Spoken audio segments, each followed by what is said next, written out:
Okay, so magandang gabi sa inyo lahat. Welcome sa panibago na namang pakikipagsapalaran sa semester na to. Unfortunately, dalawa yung subject nyo sa akin. Pero ayos lang yan. No? Tanggap lang ng tanggap. Ika nga. So, this evening, we're going to discuss about fire technology and arson investigation. Napakahabang subject po niyan mga kasama. Kaya wala nang intro. Diba? Hindi na natin kailangang antayin yung next week before we start everything. So, dyan sa screen niyo makikita ninyo is about lows. For fire technology and arson investigation, may mga related laws po kasi yan. Okay, may mga batas po na naka-align sa pagpapatupad po, especially ng Bureau of Fire Protection, kasi sila po yung kami po yung may mandate diyan sa pagpapatupad po or kakandak ng tinatawag natin na fire and arson investigation. Pero bago nga natin maisagawa ng maayos yung pag-iimbestiga natin when it comes to arson, we must have to learn first this so-called fire technology. Yung fire technology kasi hindi lang yan basta-basta memorizations. Diba? Kailangan natin intindihin yung chemistry at saka yung physics. Kasi alam nyo, ang arson and fire investigation is more complex than a simple crime. When you compare criminal investigation to arson investigation, mas mahirap ang arson investigation. Why? Because pagpasok natin sa fire scene yung tawag doon sa isang lugar na nasunugan, wala po tayo makikita dyan halos ebidensya. Bakit? Kasi lahat po nasunog Kung hindi man nasunog, na bugahan po ng tubig. Unlike sa mga iniimbestigahan sa criminal investigation, just like murder, rape, homicide, yung evidence or mga physical evidences nandun lang sa crime scene, hahanapin nyo lang. Pero pag fire and arson investigation, malamang sa malamang wala ka na makikitang mga ebidensya dyan. Okay, so let's go back to our topic. We have laws. So first one, ito po yung mga contents ng template na ito. So the fire service in the Philippines, nandyan po unang-una is the PD 1613 of 1979. So what is PD 1613? That is the laws on arson. Okay, mamaya explain natin ano nga ba ang arson. Next one, we have RA 6975. Alam nyo to, 'di ba? The DILG Act of 1990. The laws that create the Tri-Bureau. Na hindi po ba? Next one, we have RA 9263 or the BFP and BJMP Professionalization Act of 2004. Next one, we have RA 9514 of 2008 or the Fire Code of the Philippines. Next one, we have EO 56 or Executive Order 56 of 2018. So ang EO 56 yan po ay ang batas na nagma-mandate sa Bureau of Fire Protection as the first responder when it comes to responses, accidents, and natural calamities, di ba? EO 56 yan. Okay, and then RA 11589 or the BFP Modernization Act of 2021. Okay, so yung mga pag-uusapan natin. Meron pa pala RA 11279 or the law that creates the PPSA or the Philippine Public Safety Academy of 2022. Okay, so first, we have RA 6975. So ito parang review lang ito dahil napag-aralan nyo naman na to sa layawan ninyo, di ba? Kung nakinig kayo. So ang title ng RA 6975, that is the Department of Interior and Local Government Act of 1990. Meaning, ang RA 6975 yan po ang bumuo ng DILG. 'Di ba? DILG Act of 1990. So ano nga ba ang mandates and functions ng Bureau of Fire Protection under RA 6975? Hindi na natin pag-uusapan. Okay? Hindi na natin pag-uusapan yung PNP at BGMP. 'Di ba? Alam naman na natin na ang RA 6975 ang bumuo ng PNP, BGMP, BFP at ano pa yung isa? 4 ito Baka kasi alam mo niyo tatlo lang. 'Di ba? Baka alam nyo si RA 6975 tatlo lang ang ginawa niyang ahensya ng gobyerno. Tri-Bureau lang, BFP, PNP, BGMP, meron pang isa. PPSC, 'di ba? Sa Philippine Public Safety College. So si PPSC, si PNP, si BGMP, at si BFP, doon po sila nag-i-schooling. Doon po sila nagti-training sa PPSC or the Philippine Public Safety College. So, sabi ko nga, focus lang tayo sa sa mandate ng Bureau of Fire Protection, since doon naman iikot ang ating subject, which is fire technology and arson investigation. The Bureau of Fire Protection was created by virtue of RA 6975. Okay? Which is kung papansin niyo, nowadays na haharap sa matinding kontrobersya, 'di ba? Yung may kinalaman sa fire safety inspection. 'Di ba? Yung iba pa nga binabash ang bureau. Sabi nga nila, yung Bureau of Fire Protection i-abolish na lang daw, tapos yung trabaho ng bombero ay ipasa na lang sa mga tanod. 'Di ba?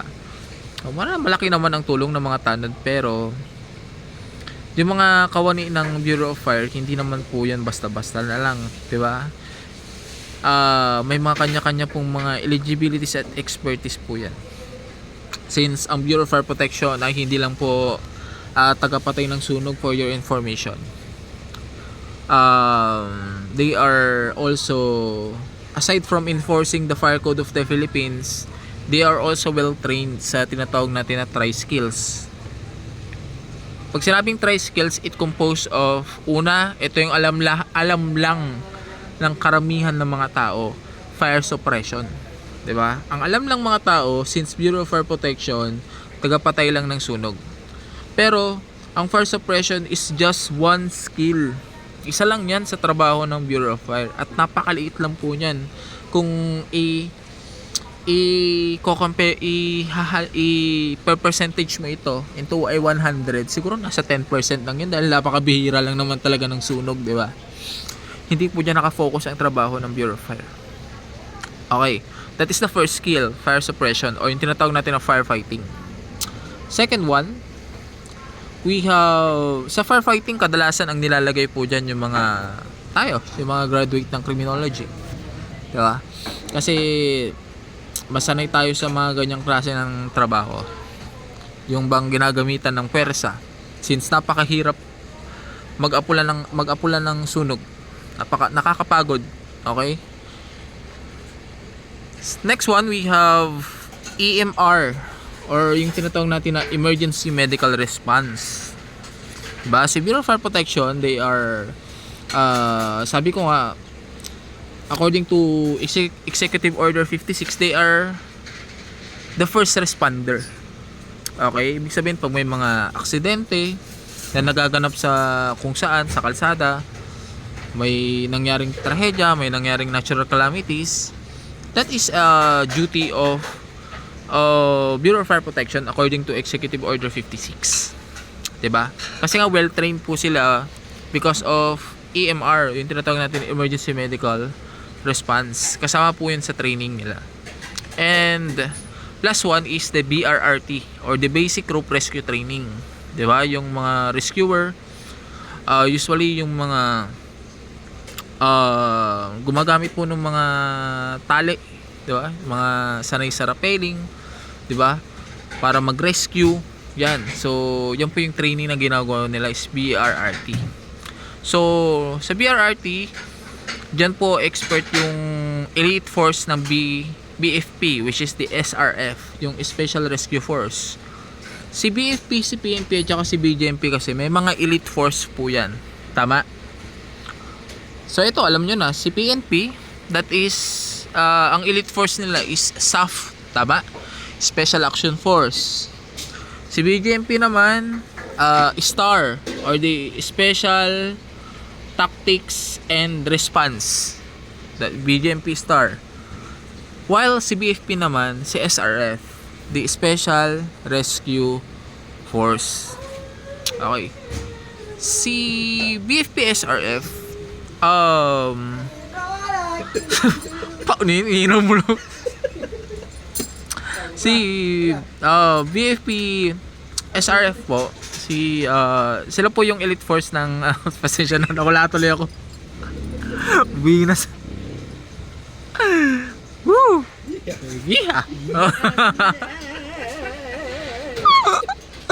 Okay. Sige, putulin ko na lang muna nga. Diyan muna tayo ha. By the way, babalikan naman natin yan sa mga susunod na na lectures natin. Okay, so first mandate ng BFP under RA 6975, they are responsible for the prevention and suppression of all destructive fires. Sabi ko nga, kadalasan yung alam ng mga tao, si BFP pampatay sunog lang, which is the suppression of all destructive fires. Pero mas malaki ang nauubos na oras ni Bureau of Fire sa fire prevention kaysa sa fire suppression. Okay? Mas nakatutok si BFP sa fire prevention. Sabi nga diba, the prevention is better than cure. Tama? So, ano ba yung mga activities ni Bureau of Fire Protection na nakasupport doon sa mandate niya, which is the fire prevention? Unang-una, yung pagbuo po ng tinatawag natin na Fire Code of the Philippines or the RA 9514. Okay? Yung RA 9514 kasi, yan po yung parang pinaka-bible ng mga bombero. Okay? Kasi diyan po nakalagay po yung mga standards na dapat sundin kapag meron pong magpapatayo ng bahay, magpuput up po ng business, to make sure na yung kanilang business and establishment ay malayo pong magkaroon ng sunog. Okay? So that is about fire prevention. Ano pa yung activities ni BFP na OLP or Oplan Ligtas na Pamayanan, na kung saan yung mga personal ng BFP pumupunta po sila ng mga iba't ibang mga barangay, tinuturuan po nila yung mga barangay tanod, barangay officials ng mga fire safety techniques. Kasi nga, kung halimbawa magkakaroon po ng sunog from San Carlos City State Fire Station, tapos merong sunog doon sa Antipangol, 'di ba? Napakalayo po ng Antipangol sa bayan. Okay, sa tingin niyo may maabutan pa ang mga bumbero doon? Wala na. 'Di ba? Napaka-imposible na maabutan pa nila 'yun because every 30 seconds dumodoble po ang laki ng apoy. Halimbawa, mayroong nasusunog na isang bahay ngayon, after 30 seconds, 2 na yun. After 1 minute, 4 na yun. After 1 minute and 30 seconds, 8 na yun. Okay, so ganun po kabilis kumalat ang apoy. Kaya ang ginagawa po ni Bureau of Fire Protection, pupunta po sila ng mga barangay, nagkakandak po sila ng tinatawag na CFAG or the Community Fire Auxiliary Group. Ulitin ko CFAG, Community Fire Auxiliary Group. Okay, na kung saan tinitrain po sila ng mga personnel ng BFP kung paano po handle or mag-apula ng apoy ng mas mabilis. Okay? Bukod po doon, napakarami po pong mga activities ni BFP na in connection po dyan sa fire prevention. Okay, sa fire suppression, alam nyo naman na yan, di ba? Pag may sunog, the main agency mandated na magkaroon ng trabaho dyan is si BFP. Sir, mayroon pong mga mayroon pong mga fire volunteers, 'di ba? Sa Manila, napakarami po ng mga diyan, ng mga fire volunteers. May sarili silang istasyon, may sarili silang fire truck, may sarili silang mga equipments, may sarili silang mga tao. May sarili pa nga silang mga ranggo eh. But still, kapag mayroong sunog, magfa-follow pa rin sila dun sa BFP, dun sa command and instruction ng BFP. Kasi yun po yung naayon sa batas. Okay? May training sila, pero mas train pa rin po yung mga nasa Bureau of Fire Protection. Okay, so ito nga, they are responsible for prevention and suppression of all destructive fires sa mga buildings. 'Di ba? Ibig sabihin sa lahat ng buildings, pag may nasunog na building, houses or other structures, 'di ba? Hindi pwedeng hindi pundahan ni BFP 'yan kapag may sunog diyan. Forest, 'di ba? Napakahirap pong trabaho. Kadalasan ito sa sa Amerika. Dito sa Pilipinas, madalang na magkaroon ng forest fire. 'Di ba? Meron grass fire lang. 'Di ba? Bakit? Kasi halos wala nang forest dito sa Pilipinas, ubos na eh, 'di ba? Ang meron na lang puro damo na lang, matalahib na lang.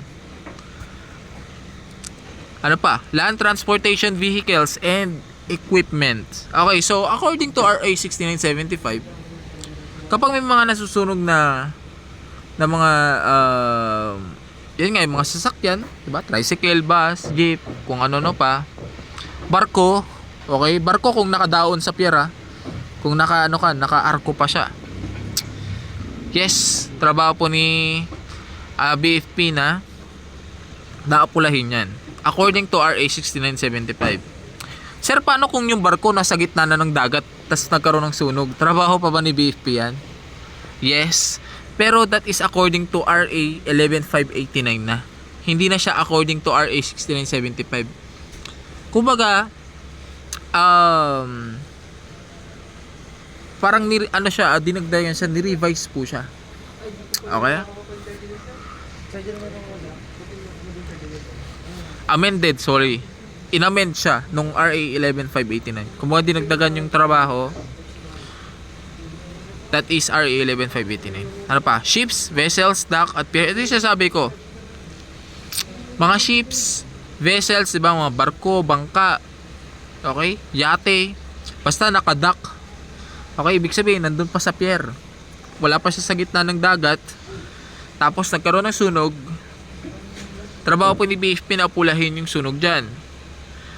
According to RA 6975. Pero kung yung barko nasa gitna na ng dagat, trabaho pa rin ni BFP yun. Pero that is according to RA 11589 na. Okay? Petroleum industry, di ba? Installations, di ba? Pag nasunog po yung gasoline station, trabaho rin po ni BFP yan. Ano pa? Plane crashes and other similar activities. Ito mahirap to na trabaho ni BFP. Kung halimbawa, merong helicopter or eroplano na nag-crash sa gitna po ng kamundukan. Siyempre, hanapin yung mga tao dyan. It's either i-rescue or i-retrieve na lang yan. Diba? Pag sinabing rescue, ginagamit yung term na rescue kung yung tao buhay pa. Pero kung patay na, retrieval ang tawag. Okay, that is the difference between rescue and retrieval. Now, kapag nagkaroon po ng plane crash dyan, trabaho ni BFP na pumunta doon. Diba? Susuyurin po nila yung bundok, hahanapin po nila yan. Okay, that is under their mandates and functions also. Okay, ano pa? Be responsible for the enforcement of the Fire Code of the Philippines. Okay, actually, according to RA 6975, wala pa kasing neto eh. RA 9514. Dati, ang Fire Code of the Philippines, PD 1185. Okay, PD 1185. Yan po yung dating Fire Code of the Philippines. Pero, nung nagkaroon na po yung bagong Fire Code of the Philippines, that is the RA 9514. Okay? Huwag kayong ma-confuse parehas na fire code yan. Pero, yung PD 1185, inamend na po yan. Okay? Inamendahan na po yan. Ibig sabihin, binago na po yan. May mga binago na po dyan. Okay? So, ang sinusunod na po na Fire Code of the Philippines ngayon is the RA Okay, next. Shall have the power to investigate all causes of fires if necessary. Himay-himay natin Sabi dyan, shall have the power to investigate all. Okay? So, ibig sabihin, si BFP lang ang meron pong trabaho na mag-imbestiga when it comes to the causes of fire. It's unlike other crimes, just like murder, homicide. Kung mapapansin ninyo, yung mga crimes na gaya nun, murder, homicide, hindi lang si Philippine National Police ang nag-iimbestiga, tama? Sometimes nag-iimbestiga din si NBI. Depende po kasi sa jurisdiction po yun. Kung halimbawa ang pinatay tanod, okay, negosyante pinatay, pero yung negosyante yung simpleng tao lang nagtitinda ng barbecue sa kanto, o yung yung trending ngayon, yung binaril mismo habang nagla-live na nagtitinda ng prutas. Okay, sino mag-iimbestiga doon? NBI o sa PNP? Si PNP, di ba? Pero kung halimbawa ang pinatay doon ay judge, okay, pinatay ay judge, ang mag-iimbestiga na po doon si NBI na. Okay, nakuha niyo yung punto. Same crime, pero magkaiba yung subject, magkaiba yung biktima, pero pareha silang pwedeng mag-imbestiga. Ganun din kapag merong kinalaman sa drugs. Okay, according to RA 9165, lahat po ng mga krimen na may kinalaman sa drugs ay under the jurisdiction ng PDEA or the Philippine Drug Enforcement Agency. Pero bakit si PNP meron din silang sariling unit na nag-iimbestiga when it comes to drugs? 'Di ba? Meron po silang Drug Enforcement Agency din or Drug Enforcement Unit, sorry. Okay? Same yung crime pero magkaibang agency yung nag-iimbestiga. Pero kapag fire ang pinag-uusapan, kapag sunog ang pinag-uusapan, kahit na nasunugan judge, kahit si Bongbong Marcos nga masunugan dyan walang ibang agency pwede mag-imbestiga dyan, si Bureau of Fire Protection lang, because that is according to the law. That is the mandate and function according to RA 6975. Well, dahil si BFP lang ang merong power to investigate that all causes of fire, syempre sila din ang may karapatan din to file the proper complaint. Sila din po yung haharap sa korte kung sakaling magkakaroon po ng mga kasuhan. Okay, so they are responsible or they are mandated to file the proper complaint with the city or provincial prosecutor who has jurisdiction over the case. Okay, next one. Siyempre, in the time of national emergency, since si BFP is a part of uniformed service, kapag meron pong national emergency, all elements, ibig sabihin, lahat kami, shall upon direction of the President assist the armed forces of the Philippines in meeting the national emergency. And last one, according to RA 6975, shall establish at least one fire station with adequate personnel. Sabi dyan, all of cities and municipalities dapat magkaroon po ng kahit isa, at least one fire station. Sir, meron bang mga bayan or munisipalidad o syudad na dalawang istasyon? Yes. Si PNP meron din pong mga substation po. Ay, si BFP may mga substation po yan. Kagaya sa Urdaneta City, di ba? May mga substation po dyan. Dagupan, parang sa Dagupan may substation din sila dyan. Di ba? May main station sila, may substation din sila. Okay? Parang sa PNP, yung outpost, di ba? Meron silang outpost. Pero si BFP may mga substation po sila. Ang sabi ng batas, at least one. Dapat meron pong isa. Kahit isa lang. In every cities and municipalities around the Philippines. Okay?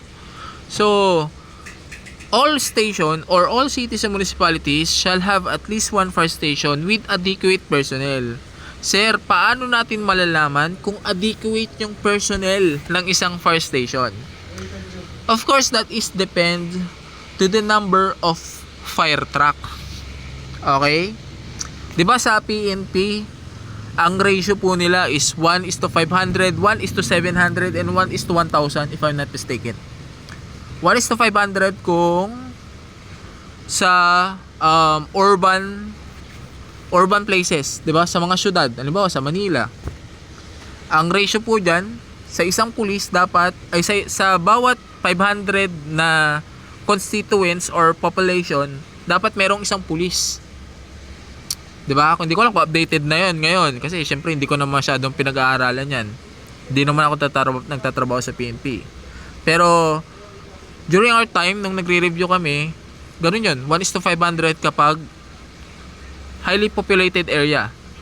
Kapag sa mga rural area kagaya dito sa probinsya, 1:1000 sa kada 1,000. For example, sa halimbawa sa San Carlos City, ang population ng San Carlos City halimbawa ay 10,000 lang. So ibig sabihin kahit 10 pulis lang pwede na. Doon natin masasabi na adequate. Okay, adequate yung personnel. Pero how about BFP? Paano natin masasabi na sapat ang tao ng BFP? Okay, so that is based on the number of fire truck. Sa isang fire truck, dapat merong 14 na personnel. Syempre, 7. Syempre, hindi naman pwedeng yung 7 hindi na sila magde-day off, 'di ba? So 7 yung shift A, 7 rin yung shift B. Sa isang fire truck. Okay? 7 and 7. Okay? So 14. Sa isang fire truck dapat 14. Mag-shifting 'yon, 7 and 7. So that masasabi natin na adequate yung personnel na naka-assign doon sa station na 'yon. Okay? So, tuloy natin. Firefighting facilities and equipment in every provincial capital, city and municipalities subject to standard rules and regulation as may be promulgated by the Department of the Interior and local government. So, meaning, kahit na si BFP ay nasa iba't ibang bayan, they are not under the local government. Okay? They are under the national government. Okay, national government po ang may hawak sa BFP, hindi po local government unit. 'Di ba? Hindi ibig sabihin na si BFP ay nasa cities and municipalities at doon nagtatrabaho, boss na nila si mayor. No. Okay? Mayroon pong karapatan si BFP na tumanggi kung sakali. It's unlike sa PNP kasi si mayor, siya po yung representative ng NAPOLCOM dun sa cities and municipality na yon, 'di ba? O kung nakikinig kayo dun sa lecture nyo dati sa Leo 1, si mayor siya din lang may kakayahan na mamili ng hepe niya, 'di ba? Meron lang ipopropose sa kanyang 3 hepe or pwedeng maging hepe, tapos pipili siya. Kung ayaw niyang hepe, pwede niyo ipatanggal yon. Pero si BFP, hindi pwedeng ganon. Okay? Hindi pwedeng ganon. Sana malinaw yun. Okay. Next one, we have PD 1613. Okay? So, ang PD 1613, that is the law on arson. Okay. Sir, ano ba ang arson? Arson, okay, that is a crimes against property. Kapag sinunog mo property, arson 'yon. Malinaw, 'di ba? Pag sinunog mo property, arson 'yon. Pag sinunog mo tao, arson pa ba 'yon? Hindi na, murder 'yon, 'di ba? Sinunog mo tao, ang pagsunog sa isang tao, that is or killing someone by means of fire, that is a qualifying circumstance, 'di ba? Sinunog mo, nilunod mo, sinagasaan mo, that is murder. Qualifying circumstance yun.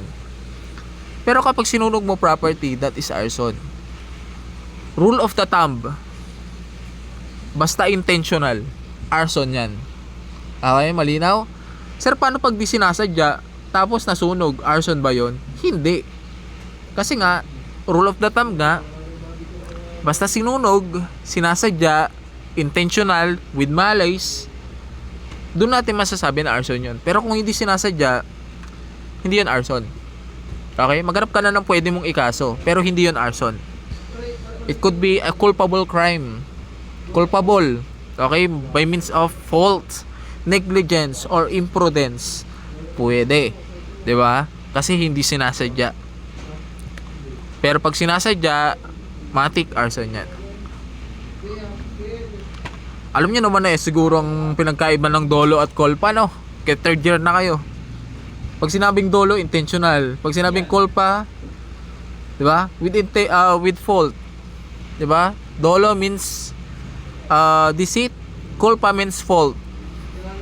Napakalinaw. Okay. So linawan natin what is arson. Arson, any person who burns or set fires to property of another shall be punished by prison mayor. Ibig sabihin yung normal na na arson. Ibig sabihin walang aggravating circumstance. Nagsunog daw ang isang tao ng property ng iba. That is arson. Okay? Napakalinaw Any person who burns or set fire to property. Pero ito kasing term na ito, itong definition na ito, napaka-general po niya. Himayin natin para mas lalong maintindihan. Any person who burn or sets fire to the property.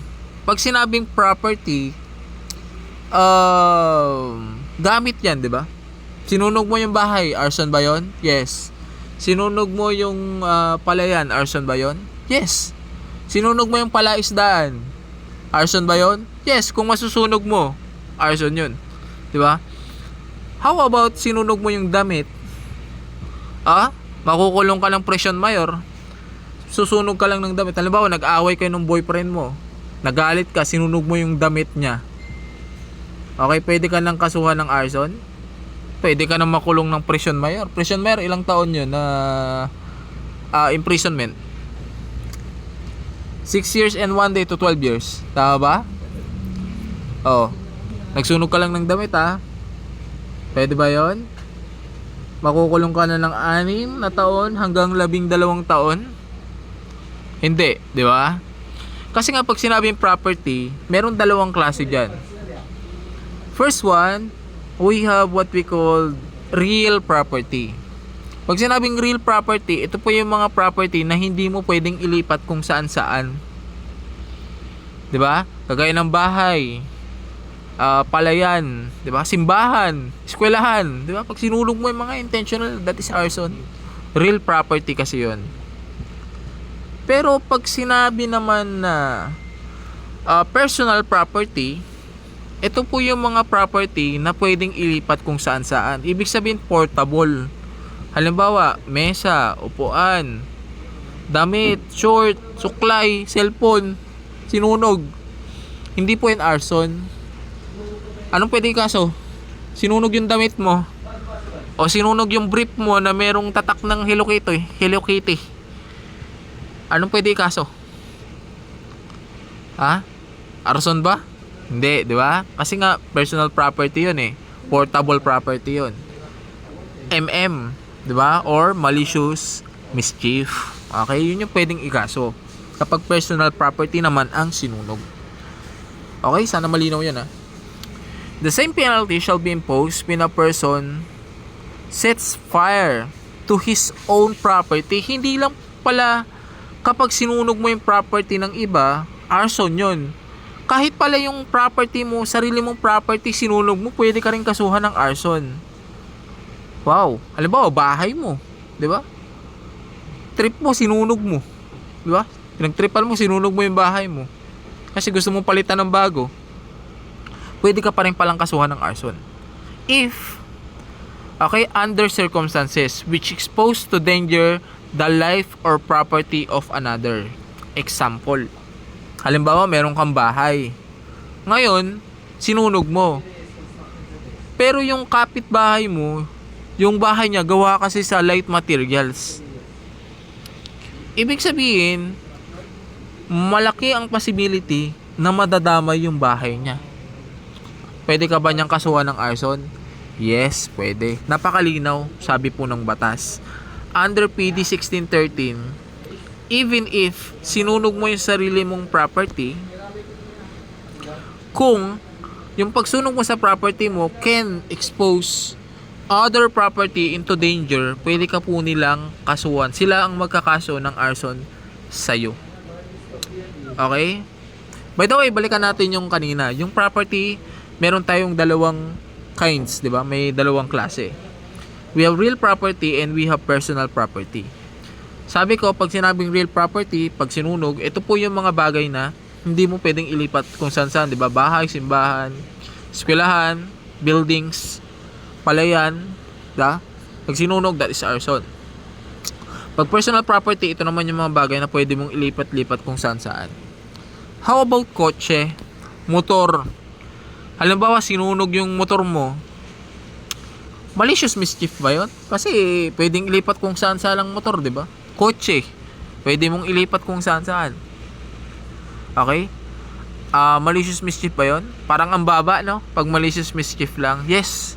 Because that is the only exception to the general rule na kapag yung sinunog ay pinapaandar ng motor vehicles, just like kotse, bus, di ba?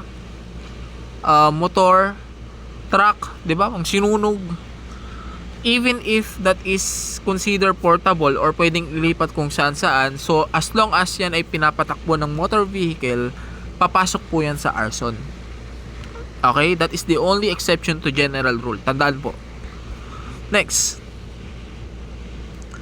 So, destructive arson. Pag destructive arson naman, nag-i-elevate yung penalty. So, from prison mayor, which is 6 years and 1 day to 12 years, it will become reclusion temporal, which is 12 years and 1 day to 20 years. In its maximum period to reclusion perpetua shall be imposed if the property burned is any of the following. So, ito po ang pwedeng maging penalty kung yung property na susunugin intentional is according to the or any of the following. First one, ammunition or tindahan po ng mga bala, baril, di ba? Tindahan po ng mga pasabog. That is destructive arson.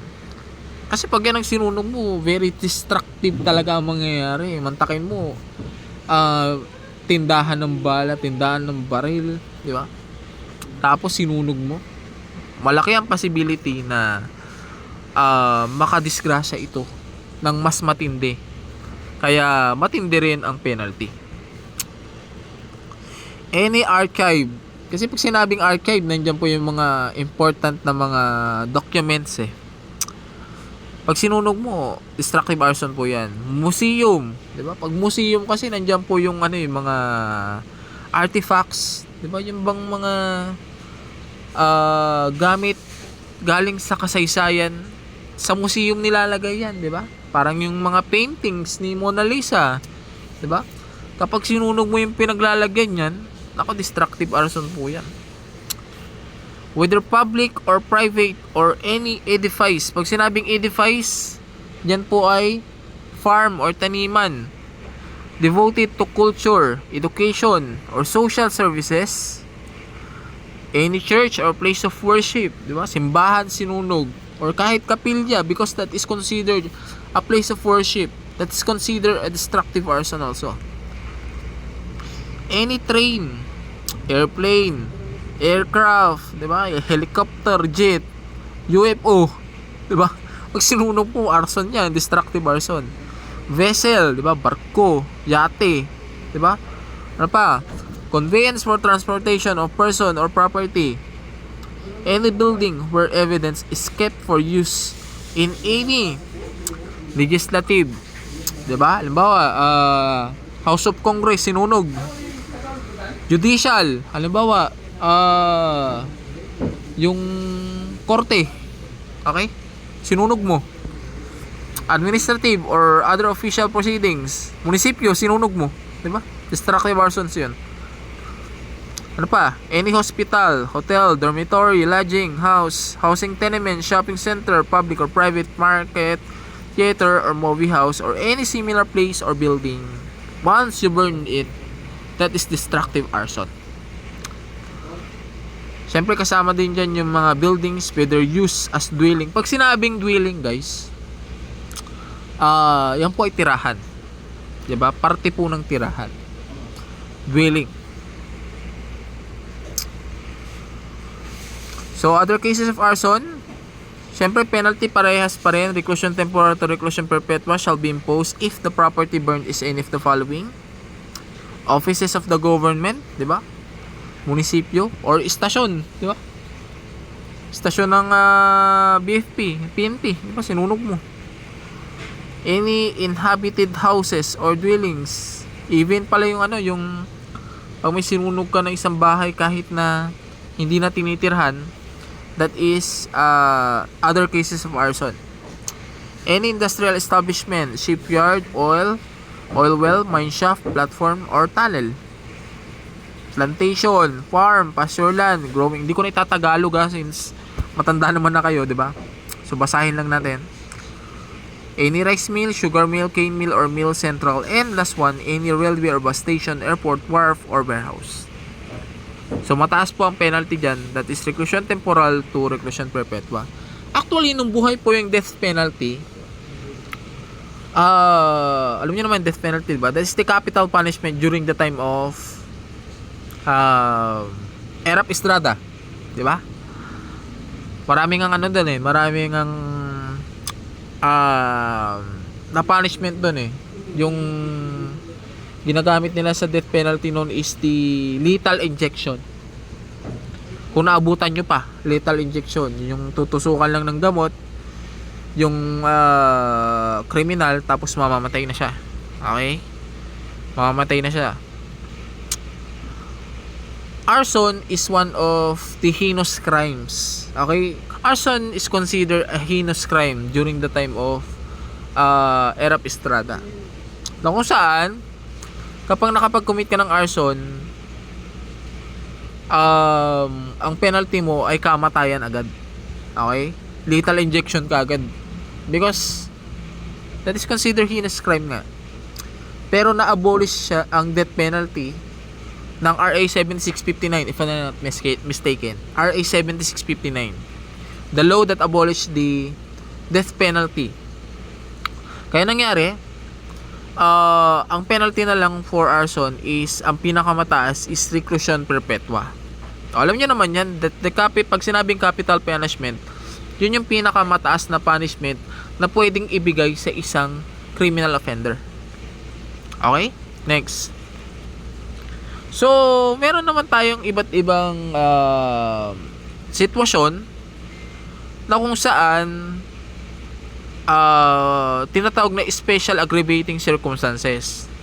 We all know that pag sinabi nating aggravating circumstances, ito po yung mga circumstances that qualifies or elevate the penalty to a one or a higher degree.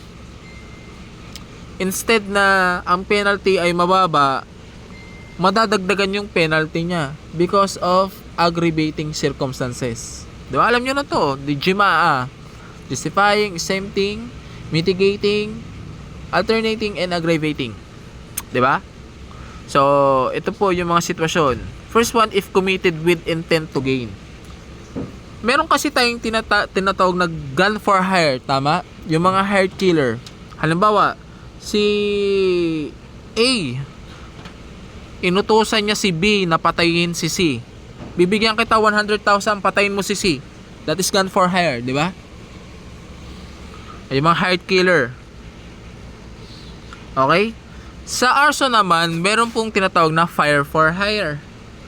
Halimbawa, si A, inutusan niya si B. B, sunugin mo yung bahay ni C. Bibigyan kita ng 50,000. Okay? If committed with intent to gain, that is consider as special aggravating circumstances in arson. Okay, mabigat po yan ang kasalanan. Pag sinabi kasing with intent to gain, dyan po papasok yung dalawang klase ng principal natin. First one, the principal by direct participation. Okay, yung tao na nagsunog dun sa bahay, Siya po yung principal by direct participation. Yung tao naman na nagbigay ng pera dun sa tao na nagsunog ng bahay, he is considered principal also. Siya naman po yung tinatawag natin na principal by inducement. Question, parehas ba ng penalty yung dalawang yun? Parehas ba yung penalty ni direct participation? Si direct participation, siya yung nagsunog Yung isa, siya lang naman yung nag-utos, pero inupahan niya. Parehas sila ng penalty?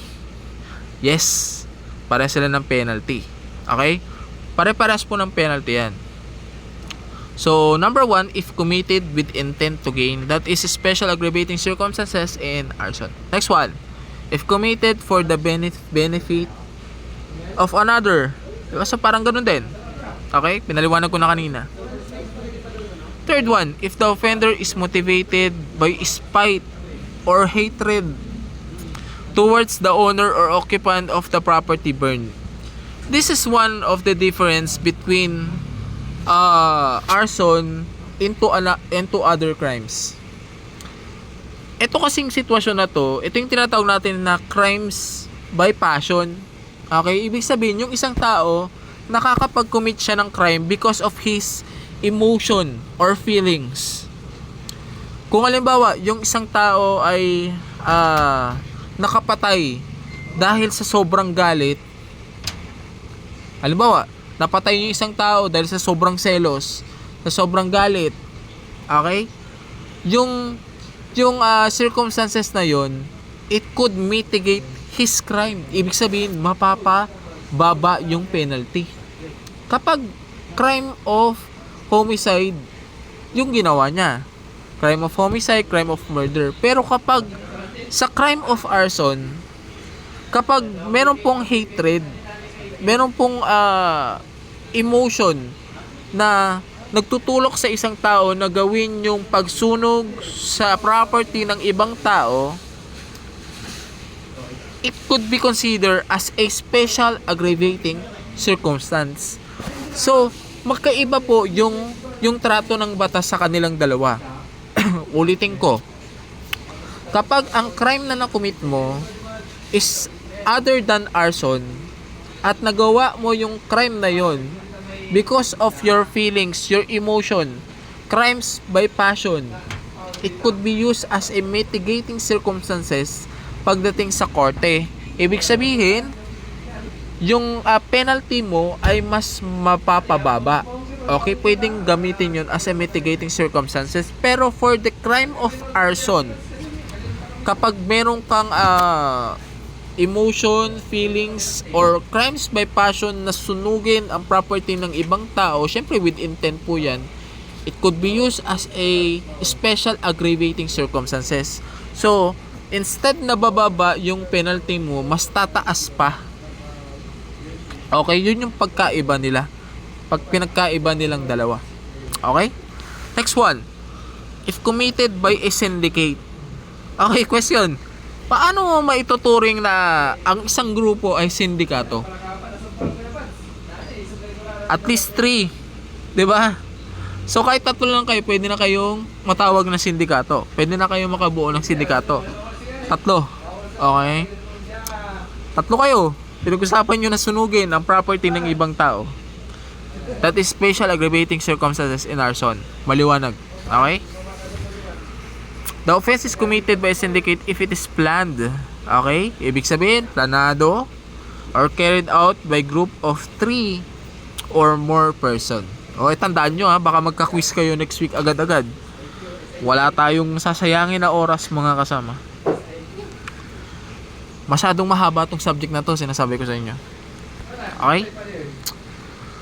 Next, where death results from arson. Halimbawa merong namatay dahil sa pagsunog mo sa property na yon. If by reason of or on the occasion of the arson death results, the penalty of reclusion perpetua to death shall be imposed. But wala tayong death penalty, so the penalty is reclusion perpetua. If kapag meron kang sinunog na property and suddenly merong namatay. Okay? Now, meron tayong tinatawag na prima facie evidence of arson. Pag sinabing prima facie evidence, that is a type of evidence wherein kapag nasa possession niya ng isang tao, it could be used as an evidence and can stand alone. Pwede pong gamitin tong ebidensya na to para makapagpatunay na yung isang tao ay nakagawa ng isang krimen. Okay? Tandaan nyo when we say prima facie evidence, is a type of evidence that can stand alone but contradicted. Ibig sabihin, yes, it could stand alone. Pwedeng gamitin ng ebidensya na yan para mapatunayan ng isang tao ay may kasalanan. Pero sabi din, ang prima facie evidence, it could be contradicted. Example, halimbawa sa inyo magkakaklase, merong nawalan ng cellphone. And yung cellphone na yun, nakita nyo sa bag ko. Okay, question, pwede nyo na bang sabihin na ako yung nagnakaw? Yes, di ba? Pwede na. That is a prima facie evidence eh. Yung cellphone na nasa possession ko, that is a prima facie evidence that I am the one who took that cellphone away. Di ba? Na ako yung kumuha ng cellphone, ako yung nagnakaw ng cellphone since nasa possession ko. Pero, nakita sa CCTV, may CCTV pala, nakita sa CCTV na hindi ako yung naglagay ng cellphone dun sa bag ko. Di ba? So, yun yung tinatawag natin na prima facie evidence. O, napakalinaw yan ha. Prima facie evidence of arson, any of the following circumstances shall constitute prima facie evidence of arson. Ito naman, masasabi natin na arson yung nangyari kapag meron pong mga ganitong klase ng ebidensya. Pero ulitin ko, it could be contradicted. Depende. Depende sa sitwasyon. Okay? First one, if the fire started simultaneously in more than one part of the building or establishment. Nagkaroon ng sunog. Okay, halimbawa, bahay. Ngayon, nangyari yung sunog dito. Meron din sunog doon sa part na yon. Nagkaroon din ng sunog doon. O, para mas klaro. Sa bahay, merong nag-start na sunog sa kwarto, may nag-start na sunog sa kusina. Meron ding nag-start na sunog doon sa CR. Okay? Kapag ganon ang sitwasyon, that is considered a prima facie evidence of arson. Okay? Tandaan nyo ha, kapag nag-umpisa ang sunog sa iba't ibang parte ng establishmento, it could be considered as arson. Sir, paano naman kung kung matagal na pong may apoy? Kapag matagal nang may apoy doon sa establishment, hindi na po pwedeng gamitin na prima facie evidence ito. Okay, halimbawa, 2 minutes nang nasusunog yung bahay. So kung 2 minutes nang nasusunog yung bahay, obvious naman na magkakaroon talaga ng sunog sa iba't ibang parte ng bahay na yun. So hindi mo na pwedeng i-apply ito. Pwede mo lang i-apply itong prima facie evidence na to kung mag-uumpisa pa lang yung sunog. Okay? Next, if substantial amount of flammable substance or materials are stored within the building, not necessary in the business of the offender, nor for household as. Yes, halimbawa, meron pong naka-store or naka-imbak na mga galon ng gasolina doon sa isang business establishment. Halimbawa, paggawaan ng cellphone. And suddenly, nung nagkaroon ng investigation, may nakita doon ng mga galon ng gasolina. Hindi naman pwede. Saan gagamitin yun? Paggawa ng cellphone, bakit may gasolina doon? Okay? Yung mga galon ng gasolina na yun, it could be used as a prima facie evidence of arson. Next one. If gasoline, kerosene, petroleum, or other flammable or combustible substance are materials soaked therewith or containers thereof, or any mechanical, electrical, chemical, or electronic turbines designed to start a fire, or ashes or traces of any of the foregoing are found in the ruins of premises or the burned building or property. O halimbawa, dun sa nasunog na establishment, may nakitang mga galon ng gasolina. may mga nakitang mga damit na nababad sa gas. Yung mga bagay na yun, it could be used as a prima facie evidence of arson. Okay, ibig sabihin, sinadya na sinunog yung establishment na yun. Next, if the building or property is insured for substantially more than its actual value at the time of the issuance of the policy. Okay, ito ano lang example lang. Meron pong tinatawag kasi na insurance arsonist. Wherein, yung mga business establishment na kasi na yan, lalong-lalo na yung mga malalaking business establishment, may mga insurance policy po yan. Na kung saan, kapag may nangyari pong sunog sa business establishment na yan, babayaran po sila ng insurance. Okay, ibig sabihin magkakapera sila. Nasunugan sila, pero magkakapera sila. Now, kung halimbawa, matinik ka di ba? Ikaw yung investigator ng Bureau of Fire Protection. Nung nag-imbestiga ka dun sa nasunog na, for example, CSI, di ba? Yung CSI, nung nag-iimbestiga ka, tinignan mo yung insurance policy nila, yung amount nung insurance nila is 10 million pesos. 10 million pesos. Pero yung amount nung nasunog, nasa 2 million pesos lang. So, ibig sabihin, mas malaki yung amount ng insurance kaysa dun sa actual na nasunog na property. Now, that insurance policy, yung insurance policy na yun na 10 million pesos, it could be used a prima facie evidence of arson. Okay? Ibig sabihin, malaki ang possibility na sinadyang sinunog yung property na yun kasi nga, mas malaki naman yung kikitain niya kaysa masunog yun. Okay? So, that is the meaning of this number 4. It is substantially more than its actual value at the time of the issuance of the policy. Next, if during the lifetime of the corresponding fire, insurance policy more than 2 fires have occurred in the same or other premises owned or under the control of the offender and or insured. Ito naman. Yes, hindi mas malaki yung insurance policy niya. Kanina yung number 4, mas malaki yung insurance policy kaysa dun sa actual amount of the property. Ito naman, legal naman. Yung amount ng property niya is almost equal or mas mababa pa yung insurance policy niya kaysa dun sa property niya. Ang problema, 2 beses nang nasunog yung property na yun. Okay? So, kung 2 beses nang nasunog yung property na yun, it can be used as a prima facie evidence of arson also. 'Di ba? Kahit na mas maliit or halos parehas lang yung amount ng policy or ng insurance policy and the amount of the properties owned by that person, pwede mo nang gamitin yun as a prima facie evidence for the crime of arson. Number 5, if shortly before the fire, a substantial portion of effects insured and stored in a building or property had been withdrawn from the premises except in the ordinary course of business. Halimbawa, yung business niya ay jewelry shop. 'Di ba? Pag jewelry shop, ano mga benta? Cellphone. Hindi, alahas, 'di ba? Alahas, 'di ba? Mga gold, silver, 'di ba? Ngayon, nasunog yung jewelry shop. Pero yung mga jewelry, wala na dun.